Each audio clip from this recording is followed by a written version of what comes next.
Hello students, हम आज class 10th का चैप्टर 3 स्टार्ट करने वाले हैं। नाम क्या है चैप्टर का? Pair of linear equation in two variables. Okay, आज हम इसकी एक्सरसाइज 3.1 का इंट्रोडक्शन पार्ट कंप्लीट कर देंगे। काफी अच्छा चैप्टर है, अगर आप अच्छे से स्टार्टिंग से समझोगे तो पूरा चैप्टर आपको अच्छे से समझ में आएगा। तो स्टार्ट करते हैं। देखिए, चैप्टर का नाम है pair of linear equations in two variables. ठीक है, पहले हमें यहाँ pair, linear equation and two variables, इन सब का मीनिंग पता होना चाहिए। पहले बात करते हैं वेरिएबल की। हमारे पास दो क्वांटिटीज होती हैं, एक होता है हमारे पास वेरिएबल, ठीक है, और एक होता है हमारे पास कांस्टेंट। आप सभी ने दोनों क्वांटिटीज के बारे में सुना होगा। मीनिंग क्या होता है? वेरिएबल क्या होता है? वेरिएबल ऐसी क्वांटिटी जिसकी वैल्यू किसी पर्टिकुलर सिचुएशन के अकॉर्डिंग चेंज होती रहती है, ठीक है। और कांस्टेंट क्या होता है? ऐसी क्वांटिटी जिसकी वैल्यू हमेशा फिक्स रहती है, उसकी वैल्यू चेंज नहीं होगी। फॉर एग्जाम्पल, हम एक एग्जाम्पल ले लेते हैं। हमारे पास कोई एक 2x + 3 ऐसी कोई इक्वेशन है, समझ रहे हो? ये इक्वेशन है हमारे पास। अब यहाँ जो ये x है, ये हमारा क्या है? वेरिएबल है। और ये 3 जो है ये एक कांस्टेंट है। अगर मैं क्वेश्चन में बोलूं put x = 1, then solve the equation, ठीक है।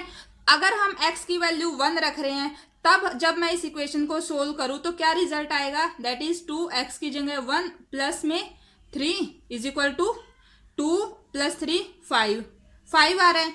अगर मैं नेक्स्ट सिचुएशन दे दूं, अगली हमारी जो कंडीशन होगी, हम वहां बोल देंगे कि x की वैल्यू आप 0 रखो, तब आप इसको सोल्व करो, तो हमारे पास रिजल्ट क्या आ जाएगा? 3 आ जाएगा, क्योंकि ये 0 हो जाएगा। तो यहां से हम देख पा रहे हैं कि जो x है उसकी वैल्यू डिफरेंट कंडीशन में चेंज हो रही है। कभी बोला गया है x की वैल्यू 1, कभी बोला गया है 0। तो जैसा कि क्वेश्चन में गिवन होगा उसके अकॉर्डिंग हम x की वैल्यू को चेंज कर रहे हैं, ठीक है। तो ये x हमारा क्या हो गया है? वेरिएबल। समझ रहे हो? इसकी वैल्यू चेंज हो रही है, जैसा जैसा बोला गया है वैसे वैसे हम इसकी वैल्यूज चेंज कर रहे हैं। नेक्स्ट बात आती है इस 3 की, या आप इस 2 को भी ले सकते हो। क्या आपने इस 3 को चेंज किया है? हर कंडीशन में 3 की जगह हम 3 ही रख रहे हैं। इसका मतलब ये हुआ कि ये हमारी एक कांस्टेंट वैल्यू है। ये 3 वैल्यू जब मैंने इसको सोल्व किया तब भी 3 थी, यहां से जब इसको सोल्व किया तब भी ये 3 ही थी, ठीक है। तो वेरिएबल की वैल्यू चेंज होती है, कांस्टेंट की वैल्यू चेंज नहीं होती है। आई होप आपको इस एग्जाम्पल से वेरिएबल और कांस्टेंट का जो डिफरेंस है वो समझ में आ गया होगा। अब बात करते हैं टू वेरिएबल्स की। हम एक एग्जांपल लेते हैं, 2x + 3y + 6 = 0। आप कोई भी एग्जांपल ले सकते हो, ठीक है। तो यहां ये देखो, एक x है, एक y है ना। ये दोनों क्या है? ये भी वेरिएबल है हमारा, और ये भी हमारा एक वेरिएबल है y भी। तो यहाँ x और y एक ही इक्वेशन में हमारे पास क्या है? 2 वेरिएबल्स आ गए हैं, एक x है और एक y है। तो इस इक्वेशन को हम बोलेंगे टू वेरिएबल की इक्वेशन। यहाँ हमारे पास 2 वेरिएबल्स हैं। अब बात करते हैं लीनियर इक्वेशन की। लीनियर इक्वेशन कौन सी होती है? देखिए, ये x है, ये y है, दोनों हमारे पास वेरिएबल हैं। ऐसी इक्वेशन जिसमें वेरिएबल की जो हाईएस्ट पावर होती है वो 1 हो। इस इक्वेशन में आप देख सकते हैं x और y दोनों हमारे वेरिएबल्स थे। x की पावर भी 1 है और y की पावर भी 1 है, ठीक है। तो ऐसी इक्वेशन को हम क्या बोलेंगे? Linear equation in two variables. तो ये एग्जांपल हो गया है हमारा किसका? Linear equation in two variables का। आप और कितने भी एग्जांपल ले सकते हो, जैसे कोई भी एग्जांपल ले लो आप, x + y + 3 = 0। ये यहाँ भी 2 वेरिएबल्स हैं, समझ रहे हो। 2x - y = 0, ये भी हमारी linear equation in two variable है। तो ऐसे बहुत सारे एग्जाम्पल हो सकते हैं linear equation in two variable के। अब अगर हम जनरल रिप्रेजेंटेशन की बात करें तो वहां हम इसको लिखेंगे जैसे ax + by + c = 0। ये हमारी है linear equation in two variables. देख रहे हो, x और y यहाँ वेरिएबल हैं, a b c। a जो है वो x का कोफिशिएंट है, बी जो है वो y का कोफिशिएंट है और सी हमारी कोई भी कांस्टेंट टर्म हो सकती है। ये हमने रिप्रेजेंट किया है linear equation in two variable को। अब यहाँ हमें क्या लिखना होता है, जो ये a है, जो b है और जो c है, ये हमारे होते हैं रियल नंबर में से।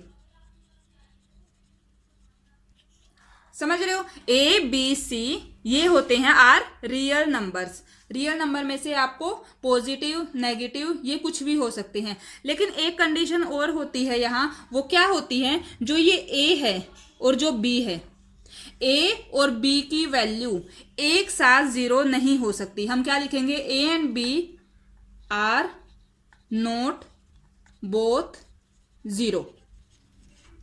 ये आपको ध्यान रखनी है। इस बात का यहाँ क्या मतलब है, देखो ए या बी की किसी एक की वैल्यू जीरो हो सकती है, लेकिन एक ही इक्वेशन में दोनों की वैल्यू ए की भी और बी की एक साथ जीरो नहीं हो सकती। ऐसा क्यों है, हम एक एग्जाम्पल से समझते हैं।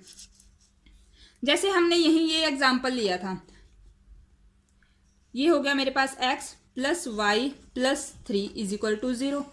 ये एग्जाम्पल लिया। हम अगर इस इक्वेशन को और इस इक्वेशन को कंपेयर करें, हमारे पास a क्या आ रहा है, a की वैल्यू है मेरे पास 1 और यहां से b की वैल्यू 1 है, तो दोनों की वैल्यू 1 है। लेकिन हमने बोला कि a और b की दोनों की वैल्यू जो है 0 नहीं हो सकती। अगर मैं इसी इक्वेशन में, यहां तो मेरे पास 1 1 है, अगर मैं a को भी और b को भी दोनों को ही 0 ले लूं तो मेरे पास क्या रिजल्ट आएगा, 0 into X plus 0 into Y.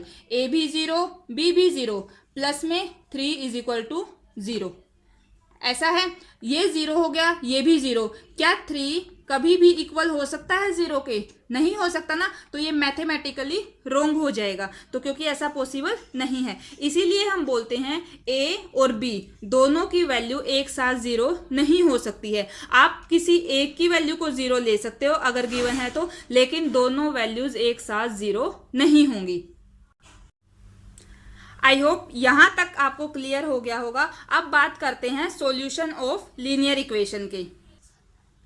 Solution of linear equation, देखो एग्जाम्पल लेते हैं। जैसे एग्जाम्पल ले लिया x plus y minus 1 is equal to 0। मैं आपको समझाने के लिए बहुत इजी एग्जाम्पल ले रही हूं ताकि आपको हर पॉइंट अच्छे से समझ में आए। अब यहां से अगर मैं x प्लस वाई की वैल्यू निकालूं, वो आ गई इक्वल टू 1। 1 उधर जाके प्लस का हो जाएगा। आपने पिछली क्लास में पढ़ा होगा, जब भी इक्वेशन को सोल्व करना है तो हम क्या करते थे, इस तरीके से हम क्या करते हैं, x और y, एक बार x को 0 रख देते हैं तो y की वैल्यू 1 आ जाएगी, और y को 0 रख देते हैं, x की वैल्यू 1 आ जाएगी, है ना। फिर इसका हम ग्राफ बनाते हैं।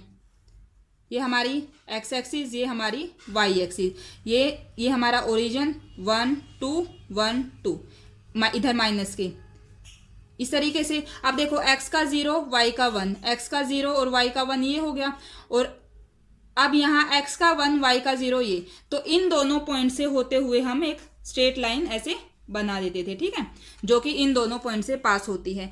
अब हमने बोला कि जो ये ग्राफिकल रिप्रेजेंटेशन है वो हमारी इस इक्वेशन का है। अब हम ये बोल रहे हैं कि जो ये दो पॉइंट्स आए हैं, कौन कौन से थे, देखो एक तो आया है मेरे पास 0 1 और एक आया है 1 0, है ना। हमने बोला ये जो नंबर्स हैं या ये जो हमने पॉइंट्स बोले हैं 0 1 1 0, ये जो भी आया है हमारा, एक ये और एक ये पॉइंट दोनों के दोनों हमारी इस लाइन पर लाई कर रहे हैं, ठीक है। इसका मतलब ये हुआ कि ये जो दोनों पॉइंट्स आए हैं ये हमारी इस इक्वेशन के क्या है, सॉल्यूशन है, ऐसा ही है ना। तो हम ये बोल सकते हैं कि बाकी इस जो हमारी ये लाइन है, लीनियर इक्वेशन है, इसके और भी तो बहुत सारे सॉल्यूशंस हो सकते हैं ना। क्यों, कैसे, देखो अगर मैं अभी तो मैंने सिर्फ 0 1 x की जगह 0 और y की जगह 0 पुट करके वैल्यूज निकाली हैं। अब हम वेरिएबल की कितनी भी वैल्यू रख सकते हैं, 1 -1 माइनस में जितने भी नंबर्स हैं हमारे पास 0 रख सकते हैं, पॉजिटिव जितने भी नंबर्स हैं सब रख सकते हैं हम, ठीक है। हम x की जैसे जैसे x और y की वैल्यूज चेंज करते रहेंगे, उस हिसाब से अगर हम x की वैल्यू कुछ और रख रहे हैं तो उस पॉइंट के अकॉर्डिंग y की वैल्यू डिफरेंट आ जाएगी, दूसरा कोई और नंबर रखेंगे तब y की कोई और वैल्यू आ जाएगी। तो इस तरीके से आप देख सकते हैं कि जो ये हमारी लीनियर इक्वेशन है इसके बहुत ज़्यादा सॉल्यूशंस हो सकते हैं। और जो भी इसके सॉल्यूशन आएंगे वो हर एक सॉल्यूशन इसी लाइन पर लाई करेगा कहीं ना कहीं। ठीक है, इस तरीके से जितने भी इस इक्वेशन के सॉल्यूशन होंगे वो सभी के सभी सॉल्यूशन इसी लाइन पर लाई करेंगे। तो हम क्या बोलेंगे, so every solution of the equation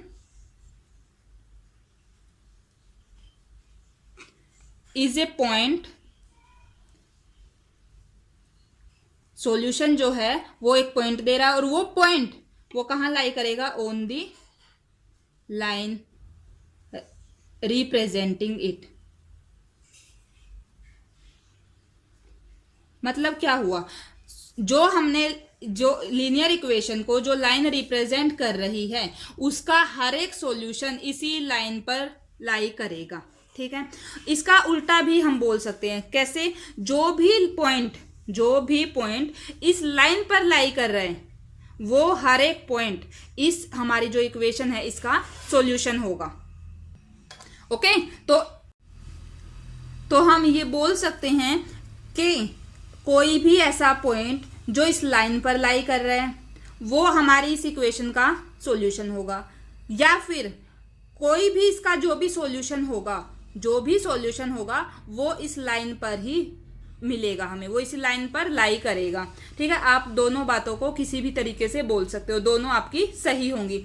अब ये तो बात हुई linear equation in two variable और उसके सॉल्यूशंस की, लेकिन चैप्टर में हमें pair of linear equation in two variable के बारे में पढ़ना है। ठीक है, तो पहले जनरल फॉर्म देखते हैं pair of linear equation in two variables की। तो उसके लिए आप देखो, हमने बोला जब हम एक linear equation in two variable लिखते हैं तो उसकी जनरल रिप्रेजेंटेशन क्या थी हमारे पास, वो थी ax plus b y plus c is equal to 0, ये थी। अब हमें पेयर यानी कि जोड़ा लेना है, तो आप क्या करो, इसी इक्वेशन में जब हम फर्स्ट ले रहे हैं, first linear equation in two variable की बात कर रहे हैं, तो क्योंकि हमारे वेरिएबल तो सेम रहेंगे, वो चेंज नहीं होने चाहिए, हम क्या करेंगे, जो ये इनके कोफिशिएंट्स हैं उनको चेंज करेंगे। फर्स्ट में हम लिख देंगे a1x plus b1y plus c1 is equal to 0 and second equation is a2x plus b2y plus c2 is equal to 0। तो अब ये हमारा एक पेयर आ गया है, किसका, linear equation in two variables का। समझ रहे हो, यहां जो ये a1 b1 c1 a2 b2 c2 हैं, ये सभी कहां से बिलोंग करेंगे, हमारे रियल नंबर्स में से। और जैसा कि मैंने आपको पहले भी बताया, a1 और b1 दोनों एक साथ 0 नहीं हो सकते, उसी तरीके से a2 और b2 दोनों एक साथ 0 नहीं होंगे। समझ रहे हो, तो अब हम आगे देखते हैं, हमारे पास आ गई है दो linear equation in two variable. अब हमारे पास जैसा कि दो लाइंस, अब जब हम इनको ग्राफ में रिप्रेजेंट करेंगे तो एक लाइन तो हमारी इससे आएगी, एक लाइन इससे आएगी, यानी कि अब हमें बात करनी है टू लाइंस की। ये दोनों इक्वेशंस हमें दो लाइन देंगी। अब दो लाइनों में क्या क्या पॉसिबिलिटीज हो सकती हैं, या तो दोनों लाइन एक दूसरे को इंटरसेक्ट करती हों किसी पॉइंट पर, ऐसा ही है, या दोनों लाइंस एक दूसरे के साथ पैरेलल हों, ऐसा हो सकता है, या तो दोनों एक दूसरे को कहीं ना कहीं इंटरसेक्ट करें, काट दें, या फिर दोनों लाइंस एक दूसरे के साथ पैरेलल हों। और एक थर्ड पॉसिबिलिटीज क्या होती है कि मान लो ये फर्स्ट लाइन बनाई हमने और दूसरी लाइन भी इसी के ऊपर आ गई है। ठीक है, दोनों लाइन एक दूसरे को पूरी तरीके से कवर कर रही हैं, उसका मतलब क्या होता है, वो कोइंसाइड कर रही हैं। तो ये तीन पॉसिबिलिटीज बनती हैं हमारे पास। इसमें तो क्या हो रहा है, इंटरसेक्ट कर रही हैं।